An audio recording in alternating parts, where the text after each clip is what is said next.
नमस्कार। क्या कभी ऐसा लगता है कि पढ़ाई करने का तरीका ही बदलना चाहिए? आज हम कुछ ऐसे साइंस बैक्ड तरीकों पर बात करेंगे जो सीखने की पूरी प्रोसेस को बदल सकते हैं, ताकि मेहनत तो हो लेकिन स्मार्टर तरीके से, और उसका रिजल्ट भी दिखे। तो चलिए शुरू करते हैं। 37%, ये एक बहुत बड़ा नंबर है। और जानते हैं ये क्या दिखाता है? एक सर्वे बताता है कि स्टूडेंट्स अपने रिवीजन टाइम का 37% सिर्फ नोट्स को बार बार पढ़ने या हाईलाइट करने में लगा देते हैं। मतलब वो तरीके जो असल में उतने इफेक्टिव हैं ही नहीं। सोचिए, कितना कीमती वक्त है जो यूं ही चला जाता है। क्या कभी ऐसा महसूस हुआ है कि घंटों घंटों पढ़ाई की और अगले ही दिन लगा कि दिमाग से सब कुछ गायब? अगर ऐसा होता है तो ट्रस्ट में ये बहुत कॉमन है। लेकिन अच्छी बात यह है कि इस प्रॉब्लम का एक साइंटिफिक सोल्यूशन भी है। तो आज का हमारा रोड मैप कुछ ऐसा रहेगा। सबसे पहले हम समझेंगे पढ़ाई के उस विशियस साइकिल को, फिर देखेंगे कि हमारी मेमोरी असल में काम कैसे करती है। उसके बाद याददाश्त बढ़ाने के दो जबरदस्त कीज, एक नया स्टडी टूल किट और मेंटल गेम को मास्टर करने के तरीकों पर बात करेंगे। और आखिर में सबसे बड़ा टेक अवे। तो चलिए शुरू करते हैं हमारे पहले सेक्शन से, पढ़ाई का वो विशियस साइकिल। यहां हम ये जानेंगे कि क्यों किसी टॉपिक को बस पहचानना और उसे सच में गहराई से समझना, ये दो बिल्कुल अलग अलग बातें हैं। और यहीं पर आता है सीखने का सबसे बड़ा धोखा, जिसे द इल्यूजन ऑफ लर्निंग कहते हैं। देखिए, एक तरफ है पैसिव रिव्यू, मतलब नोट्स को बार बार पढ़ना, हाईलाइट करना।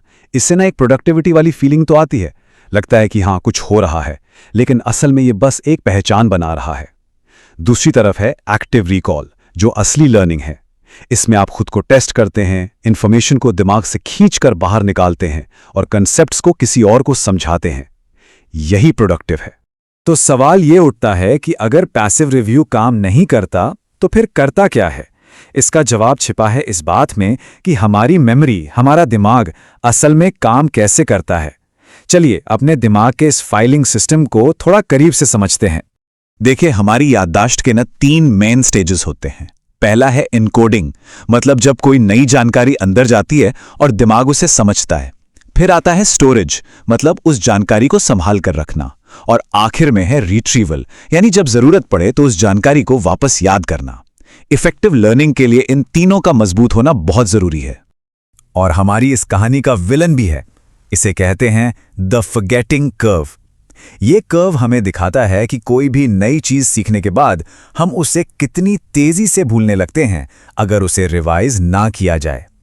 ये हमारी मेमोरी का, कह सकते हैं, नेचुरल एनिमी है। लेकिन हर विलन से लड़ने के लिए हीरो भी तो होते हैं। तो इस फॉरगेटिंग कर्व से लड़ने के लिए हमारे पास भी 2 सीक्रेट वेपन्स हैं। चलिए जानते हैं इनके बारे में। ये 2 नाम याद रखेगा, एक्टिव रिकॉल और स्पेस्ड रेपिटेशन। ये लर्निंग के 2 सबसे पावरफुल एविडेंस बेस्ड प्रिंसिपल्स हैं। आगे हम जो भी स्ट्रैटेजीज डिस्कस करेंगे वो सब इन्हीं 2 पिलर्स पर टिकी हैं।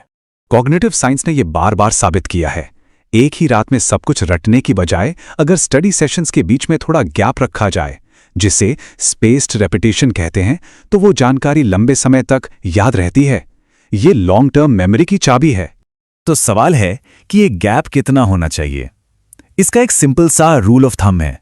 आपको जितनी देर तक कोई चीज याद रखनी है, उसका 10 से 20% का गैप रखिए।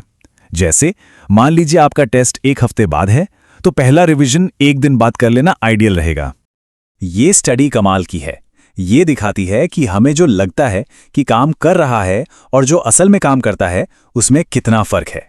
यहां जब लोगों को आर्टिस्ट का स्टाइल सिखाया गया, तो जिन लोगों ने बीच में गैप लेकर सीखा, ये ऊपर वाली नीली लाइन, उनकी परफॉर्मेंस उन लोगों से कहीं बेहतर थी जिन्होंने सब कुछ एक साथ रट लिया था।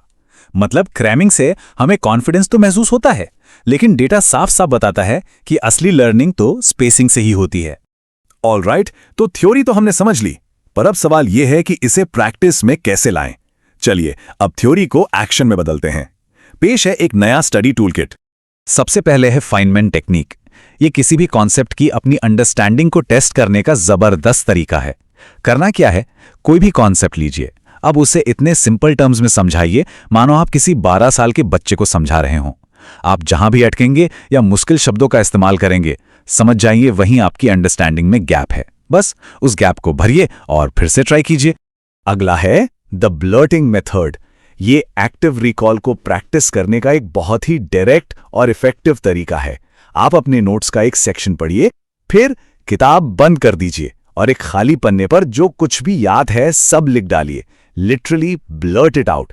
इसके बाद अपने नोट्स खोलिए और किसी दूसरे रंग के पेन से चेक कीजिए कि आपने क्या मिस किया। बस जो मिस हुआ है उस पर फोकस कीजिए एंड रिपीट। अच्छा, सिर्फ सही टेक्निक्स का होना ही काफी नहीं है। अच्छी पढ़ाई के लिए एक सही मेंटल और फिजिकल एनवायरनमेंट होना भी उतना ही जरूरी है। तो चलिए अब अपने मेंटल गेम को मास्टर करने पर बात करते हैं। मिलिए कॉर्टिसोल से। इसे स्ट्रेस हार्मोन भी कहते हैं और इसका ना एक डबल रोल है। थोड़ा सा स्ट्रेस शॉर्ट टर्म में हमारी मेमोरी को बूस्ट कर सकता है, लेकिन एग्जाम के टाइम पर जो लंबा चलने वाला क्रॉनिक स्ट्रेस होता है ना, वो मेमोरी बनाने की प्रोसेस को बहुत नुकसान पहुंचा सकता है। इसीलिए स्ट्रेस मैनेजमेंट इतना क्रूशियल है। और अब बात करते हैं डोपामाइन की। ये है हमारा मोटिवेशन मॉलिक्यूल। यही वो न्यूरोट्रांसमीटर है जो हमें किसी काम को करने की मोटिवेशन देता है और रिवॉर्ड महसूस कराता है। लेकिन इसका बैलेंस बिगड़ना भी बहुत आसान है। देखिए, हम एक हाई डोपामाइन ट्रैप में फंसे हुए हैं। सोशल मीडिया, नोटिफिकेशंस, इनसे हमें लगातार स्टिमुलेशन मिलता रहता है और हमारा ब्रेन इसका आदी हो जाता है। अब इसके मुकाबले में पढ़ाई जैसा काम बोरिंग और अनरिवॉर्डिंग लगने लगता है। नतीजा, मोटिवेशन कम, अटेंशन स्पैन छोटा। इसका सोल्यूशन क्या है? एक डोपामाइन डिटॉक्स, मतलब कुछ समय के लिए लो स्टिमुलेशन एक्टिविटीज करना, जैसे वॉक पर जाना या कोई किताब पढ़ना। ये हमारे ब्रेन के रिवॉर्ड सिस्टम को रीसेट करने में मदद करता है। तो इस पूरी बातचीत का सबसे बड़ा टेक अवे क्या है? असली मास्टरी का सीक्रेट क्या है? बात बहुत सिंपल है। जो सबसे इफेक्टिव लर्नर्स होते हैं वो सिर्फ इंफॉर्मेशन को रिव्यू नहीं करते, वो उसे एक्टिवली रिट्रीव करते हैं। मतलब जानकारी को दिमाग से बाहर खींचते हैं। बस यही शिफ्ट पैसिव रिव्यू से एक्टिव रिट्रीवल की तरफ, यही असली मास्टरी की चाबी है।